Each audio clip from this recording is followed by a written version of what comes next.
Okay, good morning, good afternoon, good evening. Thanks everyone for joining this call. My name is Lucas Rubka. Those of you who have joined this already or who have joined similar meetings in the past already know my face. My colleague Robert has also joined me for today. Hello Robert, how are you doing? Hello Lucas, thanks for having me. Oh, as always, I can hear you loud and clear. I assume the same is on my side, right? All right, perfect. We have come together today to talk about the new version of the Easy Redmine, which is called 11 Plus. For those of you that have been with us for a while and have been evaluating Easy Redmine for some time, you might have noticed that we switched to the version 11 quite recently, at least in my point of view. I think it was spring of this year, so about 5 or 6 months ago. If you are not aware of this, I can suggest you to go to easyredmine.com and type in release notes 11 into the search field to learn about all the things that we've done for the version 11. Today is purely focused on the version 11 plus, and there are some additional features to that. There is one big thing that we will not be talking about today, and that is the B2B CRM feature, which is our new extension, sort of an upgraded replacement of the previous CRM that we had. We are not doing it today because it's a large feature that is designed for teams to manage their complex sales processes, and it simply isn't manageable to do within a rather short webinar while also focusing on all the important aspects. Do not worry though, we will be scheduling and hosting a separate webinar just focused on the B2B CRM. So this one is simply going to be about all the new things that we've done around the project management and help desk part of Easy Redmine. By all means, all of these things are already available on our trial accounts. You can go to easyredmine.com and start a trial account. That's by far the easiest way for you to learn more about the software itself. We can highly encourage you to do so, and we can also highly encourage you to speak to our sales managers or even to support if you have some specific questions that you want to talk about regarding the version 11 plus. Now, in this webinar as well, we will be able to address questions at the end of the meeting to some degree, and you can do so by clicking on the Q&A button here in the Zoom application. If you just look at the bottom, which is probably just below my face, there should be a button called Q&A, and through that you can send questions to us, which we will address after the talk about release notes, which will be handled by my colleague Robo. I think at this point, Robo, we can move forward and start talking about these specific changes because we don't want to take too much of your precious time. How does that sound? Sounds correct and well-paced to me. Yes. Very nice. All right, fair enough. So I'm muting myself. Robo, you can go ahead.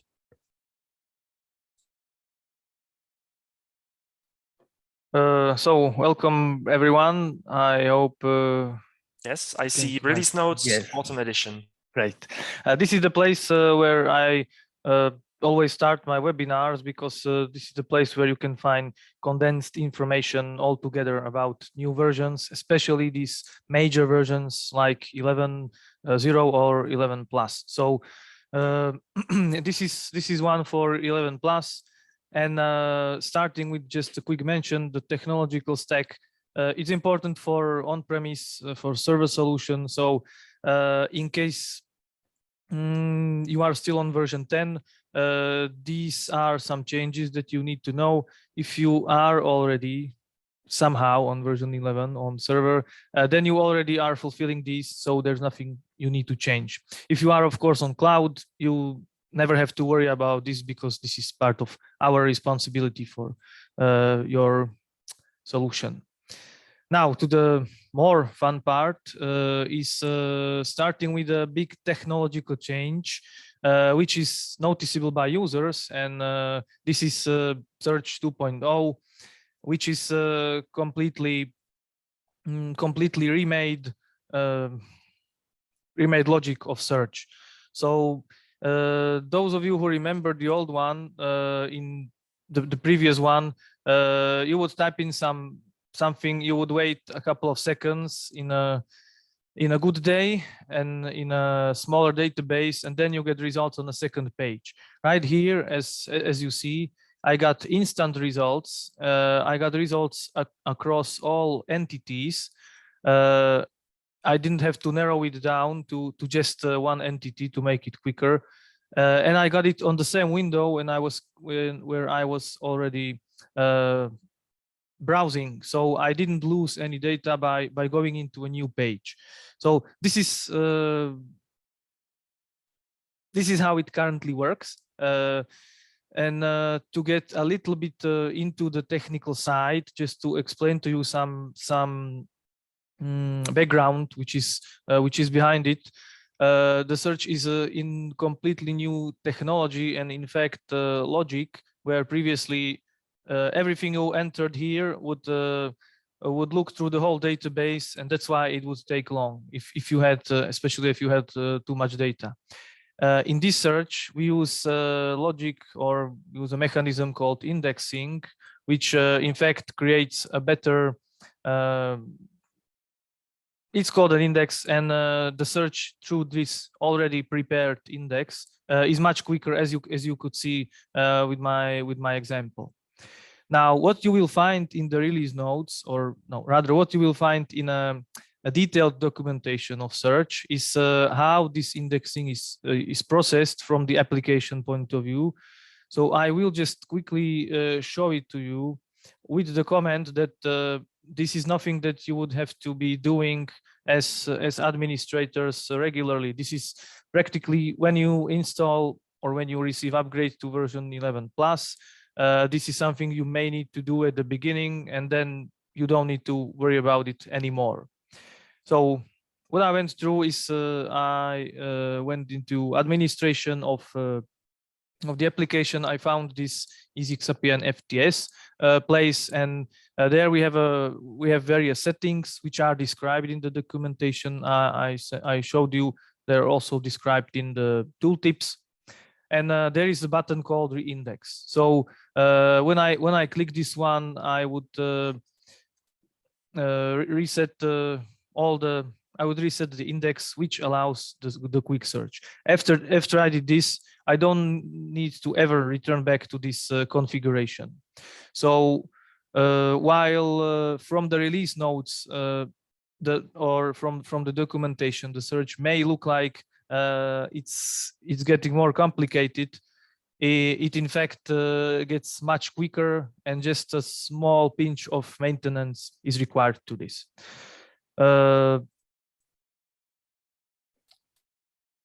There are some options which we didn't have in the previous search, and I don't think we need to go through them in detail. In case you have some specific questions, of course, Lukáš said you may contact us, and we will talk about your particular issues or situations. So this would be the first big part that we introduced in version 11 plus.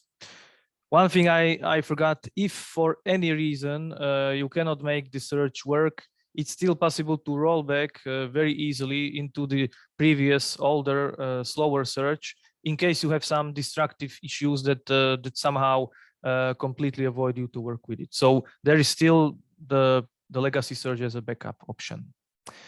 Now, continuing to different type of functionality called mind maps. It is something that may be familiar to some of you, but in form of WBS, because it stems from some node, which then breaks down into different nodes and subnodes, etc., etc., etc. So, what is the difference between mind maps and WBS? Well, firstly, mind map is a dedicated tool for what's it called, for mind mapping, while WBS contains some edit functionality that allows you to work with tasks. It has some validations. It has some limitations because it works with the entity which you all know, which are the tasks, which work with workflow, rows permissions, etc., etc. So Mind map is a lighter version of it, and it's more visual prepared. It has more capabilities. It can turn into a checklist, for example, as we can see here. It contains links to various items. For example, link to a web page. It can contain custom description. It may contain link to a specific task like we have here. You even can create a new task if you really need to, if you are already underway. So this mind map here is more visual tool. It's about sorting your ideas when creating the project, when planning what the project will contain in more detail. It can be it can save you brainstorming notes. It can work to organize your thoughts, as you know, as a mind map should do. But most importantly, it doesn't create tasks like WBS, because task is a bigger entity. It contains some internal logic, and it's not always necessary to create tasks from every thought that you currently have. So mind map is this is its main idea, and pardon me, and yeah, it's just a lighter version of your project planning. I just quickly want to share that it's a project module, so you have to go to the project settings and you have to enable the module mind maps. Simple as that. So you will find it in the project menu as well. This one has a lot of items. So list of mind maps within the project. When you open it, of course, you get into the detail. It's possible to export. There are tooltips, of course, how to work with keyboard shortcuts. There is also the option to view all mind maps in your application if you have the correct permission in each project, so that you can quickly find your particular map. I think this should be enough for mind mapping. Just return quickly to the documentation. It has a separate knowledge post which explains what I just said in more detail, and some configurational aspects as well. So this would, I think, cover the second part, which is a plugin functionality we are happy about. And now I will move to a little bit more complicated, just very slightly, part which requires some configuration. But those of you who are interested in Helpdesk are prepared for it, and I hope that within the documentation and with our help of support or consultants, you will be able to get through it very, very easily. We call it Helpdesk Users because it implements a new type of user, a completely independent type from the regular users, who in fact who log in the application and access into a Helpdesk portal, which is rather hard-coded. So here is where I wanted to show it to you. I have a new page, completely new one, and I am logging not through the standard login page, but through /helpdesk/login page. This is how you know that these users are different. And I'm going to log in by my user and email. And you notice that this page is different than the regular page of regular users. There is no side menu. There is no to-do list. It's easier. It's again lighter, and it contains just a couple of modules. In this particular case, I wanted to show what kind of modules can be there. So for example, here we have a notice board which welcomes your clients into the Helpdesk portal. Some info text, you can add links, whatever you wish. It's just a page module notice board. Some of you may already know it. Then we have a module for creating new tickets, like this is it. Creating a ticket should be very simple, because your clients don't want to worry about which field should be filled in how, and they will enter other because they don't know which option to choose from various selections. That's why our intention was to simplify it for the client. So I have a problem, and this is the description of my problem. I can upload a file attachment to help. I can upload the image by pasting in here. Of course, this is possible, and I can submit the ticket. And then in the right side we have lists of existing tickets that this user created, that this client created. In this example, we have two tickets, two lists. One of them is open tickets currently, which are in progress. The other one is closed tickets, just for case the client wants to return to some historical ticket and find some information from it.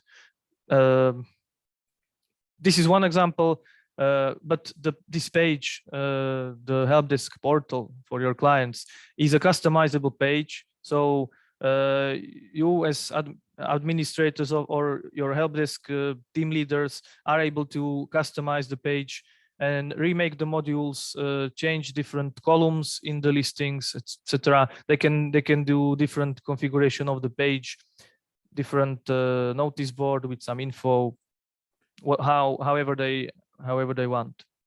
So this is how it looks like from Helpdesk portal. Now I would just like to show you the different views of ticket when it's shown to Helpdesk user and when it's shown to a regular user, for example the operator who helps them. So this is a simple quick view of from the Helpdesk user perspective. There are just a couple of fields that are visible. ID is important because this is the number by which the ticket can be referred, for example, in a telephone call or wherever else. Status is important because the user knows what the client knows what exactly is happening with the ticket. Of course, the description and of course some dates when the ticket was created, when it was last updated. These are operational information that the clients like to have. Of course, if I had some ticket history, I will also see the ticket history, not only from my side but also from the side of the Helpdesk operator. So this is a look from the perspective of the Helpdesk user, of the client. I will now switch to the ticket view of this from the regular user. So of the Helpdesk operator. So right now, this is the same ticket. It contains the same ID, and you can see the full-fledged view of the task. So nothing changes for your Helpdesk operators. They can see the ticket. The ticket contains email too, which is a field that allows you to communicate by email with your clients who do not, well, through Helpdesk. It's a standard feature of Helpdesk. It contains the need reaction flag, which is actually triggered when the ticket is new or when the Helpdesk user, the client, updated the ticket. When he entered a comment, this flag is enabled, so I, as a Helpdesk operator, can find it in my queue. This status was also changed based on the response from the client who wrote the comment, and he didn't care about status. He didn't care about anything else. He just wrote the comment. Ticket is automatically updated and put into the status, which is configured in Helpdesk global settings.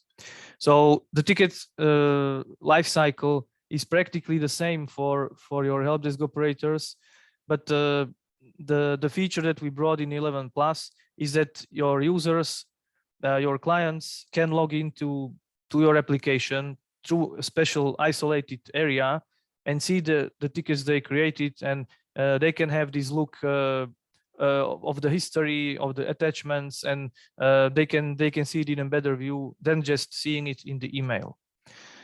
Maybe one last assurance or technological information or process information. We also allowed, well, our goal was to keep the process seamless as possible, which means that if my client has a help desk user in the application, they can send an email to, they can create a ticket by email, but if they have a user, they can log in here and the email or the created ticket will be automatically shown in their Helpdesk portal.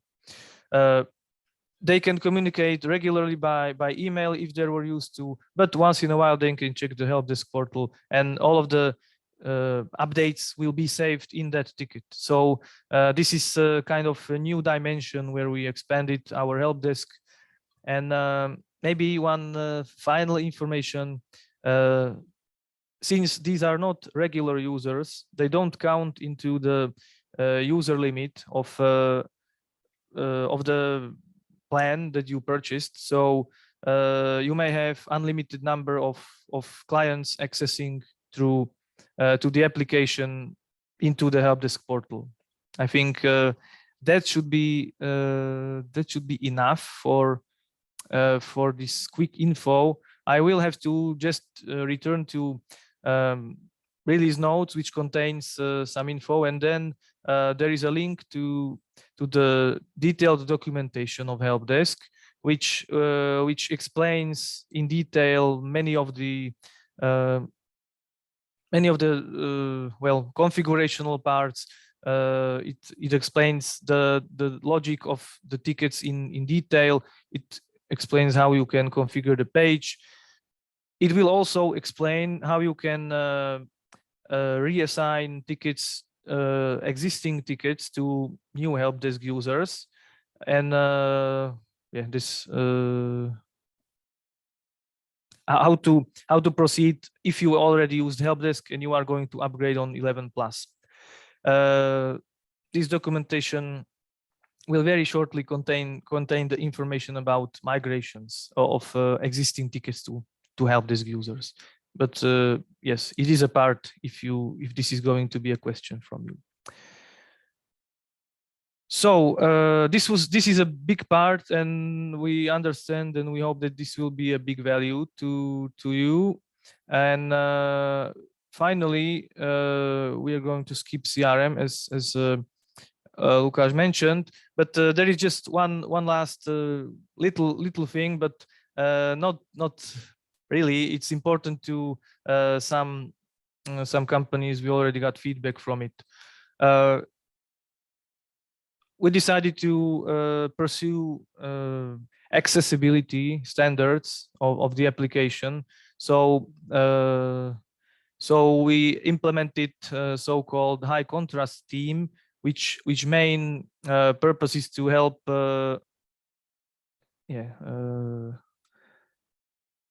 is to make the application better accessible or better readable for users with sight impairment. So if I change the theme here, the text is going to be bigger, the contrast is different. So this is of course not a theme, not a usable or not friendly to everyone, but for people with worse sight, this may be helpful, and it follows official standards. So this is just a quick notice about it. I know that there are some companies and some types of organizations that actually require this kind of accessibility compliance. So this is where we are going with the high contrast theme. And I would say we can open the discussion for questions, Lukáš. What do you think? I think that sounds good. We are about 26 minutes in, so that the time tracks. There was a question on whether or not there's going to be any documentation for the B2B CRM. There will. At this point, our internal teams are productivizing the B2B CRM. At this point, I think we're figuring out the migrations between the old CRM into the new one. I know there have been some internal trainings, and we're also planning trainings for our partners and for clients. Plus, in case you would have like any potential business or any potential project coming up in terms of the new CRM, by all means, reach out to us and I'll talk to the people responsible for CRM and we can see if we can figure that out. Now we can move to the questions from the Q&A. The first one by Gregor. How will searching for numbers work? Because what he mentioned is, previously if you typed in 1, 2, 3, 5, 4, 6, it opened a task with this ID, right? Has this changed in any way? Great question, Gregor. No, it hasn't changed. It's still when you type in just the number, you will get redirected directly to the issue or task with this ID. But if you would open the tooltip for the search, which I haven't shown, which I suppose if you are interested, you can read it. It contains info, how to for advanced search. For example, if you put it in quotation marks, you would search for the number because it's a phrase. So yeah, the previous Redmine functionality of typing number and jumping to the ticket is maintained. And there are further options to search in advanced way with using some various operators, which you can find in tooltip. All right, fair enough. And yeah, there was a question, what about searching in file names? True. Another good question. For all of the indexed entities, which are tasks, projects, various other ones, their attachments are also indexed. So searching for name of attachment will find you the entity which contains it. So yes, it does work. All right. Another question by Gregor is about Helpdesk. If clients can self-register. We also asked this question to ourselves when starting the development. For the moment, we left this option out. It's not implemented. We wanted to wait whether this is going to be really used in practice, and we didn't want to prepare or develop this kind of bigger functionality, which we don't know whether or not it will be used. So currently there is no self-registration. However, if you do have some list of your clients, there is the option to import Helpdesk user if this in any way helps you somehow implement. Okay, so that was about Helpdesk. I've got a question here on the basic Redmine actually, and that is whether or not we are still able to incorporate the existing Redmine automatically into Easy Redmine, which I assume means migrating from Redmine into Easy Redmine, right? Yes, this option is still available. We really wanted to make sure that our application, that Redmine and Easy Redmine, are database compatible. So we have no plans of removing this compatibility and of making this a complicated process. So yes, it's still possible. Yeah, the Redmine community is huge, and we still get lots and lots of questions on migrating from Redmine to Easy Redmine. Initially, that was our main source of business, right? Like allowing all these Redmine users to get to the new level with Easy Redmine. So we are sticking to this, definitely. I have a sort of a combined question, and that is if there's a way to monitor project health and status and SLAs, as in service level agreements. Yeah, those are relevant questions. I believe, Lukáš, you have a lot of them with your colleagues as well. But since they are not really a part of 11 plus, I can give you some general answer that yes, our Helpdesk monitors SLAs. Firstly, the prescribed ones. So when a ticket is created by email or by Helpdesk user or by the client directly, then it has some SLA based on your configurations. And then we are, of course, able to monitor whether the SLA has been satisfied or not within something called SLA events. And this is something that can be explained better by a colleague in an individual call with yourself, because it's a rather complex topic, and I'm afraid we wouldn't be able to cover it. No, it's true. If Payrace is interested in implementing Easy Redmine also with the help desk component, by all means, set up a trial. One of our salespeople will reach out to you if they haven't already. And you can schedule a demo and just tell them you're interested in learning more about help desk, and they'll do you a full presentation of the feature. That's probably the easiest thing we can do here. And same answer actually implies applies to project health and status. Exactly. I would say there's a few ways how you can monitor the status of the project in our software. It would depend on which of those methods or alternatives would be the ideal for you as a business or as a team. So once again, requesting a presentation from our side seems like a very good choice or resolution here. All right. Another question. We have Redmine 11. I assume you mean Easy Redmine 11. Why can we only see a limited number of data sets in the dropdown? I assume that's just based on the individual and personalized settings, right?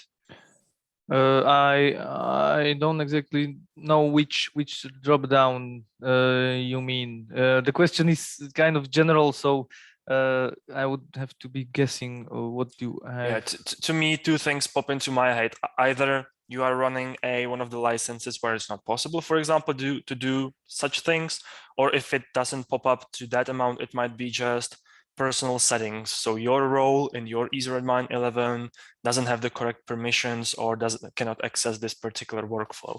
In that case, maybe you can consider talking to the admin of your application. If that doesn't work out, I think it's a good idea to send an email to support@easyredmine.com and ask why that's missing, and they will either redirect you to our sales and get a presentation, or they can tell you why it's not possible at this moment. I have just one more idea. We have drop-down fields, and we have autocomplete fields. So the regular drop-down shows all items that you have in the application. The autocomplete means that you should type in the name, and it's used for data sets with a lot of items. So this may be something you asked about, but I'm sure that if you can provide just a screenshot for our support team, they will be able to quickly answer you. Exactly. All right, we're getting closer and closer. There's a question from Gregor if there is an API to create helpdesk users. I'm not sure if we've updated that. Yeah, Gregor is a user and one of our most favorite. Yeah, not really. Currently, we have, or well, let's say no, we don't have it implemented. However, every entity in our system is quite easily REST API-able or can be implemented to API. So no, not really. But since you are asking about various ways of generating users, then maybe I can at least give you some positive answer that we are implementing LDAP authentication for helpdesk users, including on-the-fly creation. So in case you use this kind of system, it will be possible to save you time by creating the users just by connecting it to connecting helpdesk to this LDAP. But yeah, good point. And as I said, API implementation is rather simple once we already have the entity in the software. So it's a good chance that it will be in a next recent version. Okay. Seems we have last question, which is, please tell me more if any work we need to do to migrate our current data to version 11. There's a lot that we could go through. First of all, I'm copy pasting you the release notes of the Easy Redmine version 11 right now, because I feel like it's very important to read that. Then it's very important if you're currently running a cloud hosting solution of Easy Redmine, or if you have that on your own server. So for this purpose, I would suggest, if you have an account manager, reach out to them. If you don't, just send an email to support@easyredmine.com and they will forward you to one of our account managers, because we would like to discuss this personally. There are some features between the version 10 and version 11 that have been removed, and we need to make sure that you are not utilizing those features so we don't really disrupt your business, right? Also, if you're running the server solution, there have been some changes in the technological stacks or technical stack in between version 10 and 11. And once again, we need to make sure everything works out before we decide to migrate you. And even if you are on the cloud hosting of Easy Redmine, what we generally do is we clone that application of yours. That application will be upgraded to 11, so you can actually test that everything works properly. We'll give it like a week or two, and if that works, then we will also upgrade your production application. Basically, we need to do several steps to make sure that the whole upgrade into the new version goes smooth. So that's why I suggest to reach out to account manager or support@easyredmine.com. Easiest thing. Anything to add, Robert? I think you covered most of it, and the details will be, of course, discussed individually. Mm-hmm. Yeah, Gregor has mentioned in regards to the API that they are developing their own app, and then the connection to customers to Helpdesk would be great. So it's probably something that's going to be worthwhile, some of this feedback to discuss in the future when we're talking about further development. Unfortunately, nothing we can do about it right now on this specific webinar. And at this point, I think we are pretty much done. I think we've gone through some questions. We've showed the release notes. Anything you want to add right now? I just saw another question from Lilia on the chat. Oh, on the chat. I haven't checked the chat. Q&A. All right. And it was a part of Helpdesk Users and SLA. I will answer this, okay, Lukasz, quickly. Sure.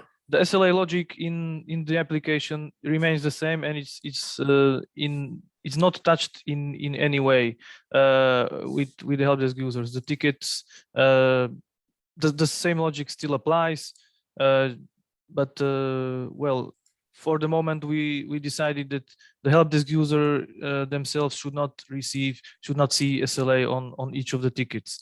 SLA reports are part of the company's let's say service to the user, and they provide it in a different way, and we didn't want the client to automatically see SLA in the ticket. But of course, the operators and all of the Helpdesk staff sees the SLA as they should. All right. And so this was answer for Lily, and from anything else, I don't really have. I just saw one quick question from Asli on the B2B sort of training, and yes, Asli, we will be planning a separate training for the B2B CRM that we want to address individually, because there's a lot to talk about, and a proper training needs to be devoted, not just a 20-minute talk, right? Like we will probably need to do like a 1 to 2 hour training to make sure that we explain everything we need about CRM. But nevertheless, if you guys have any specific questions to whatever was said here, let's take it offline. Once again, reach out to somebody from the company, because I don't really want to, dozens and dozens of people on the call. I don't really want to go into detail right here. Once again, my suggestion, go and open trial accounts. If you consider to install and implement Easy Redmine, that's by far the easiest thing you can do, because you will also get a dedicated account manager that will be able to go through the questions with you. They will be able to present the software, all these things. This has been version 11 plus, which once again, release notes could be found online. The recording of this webinar will also be available and will be sent automatically to all the attendees. And I assume the last thing remaining to do here is to wish everyone a nice day. Thank you, Robo, for joining and for going through the release notes and talking a bit more in detail about the new features.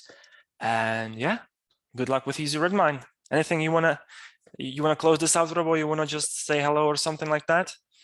It was a pleasure of talking to so many dedicated users. Yes. You made me very happy. Thank you. I couldn't agree more. So for everybody, have a nice day, and we shall talk more in the future. Have a nice one. Bye-bye. Goodbye.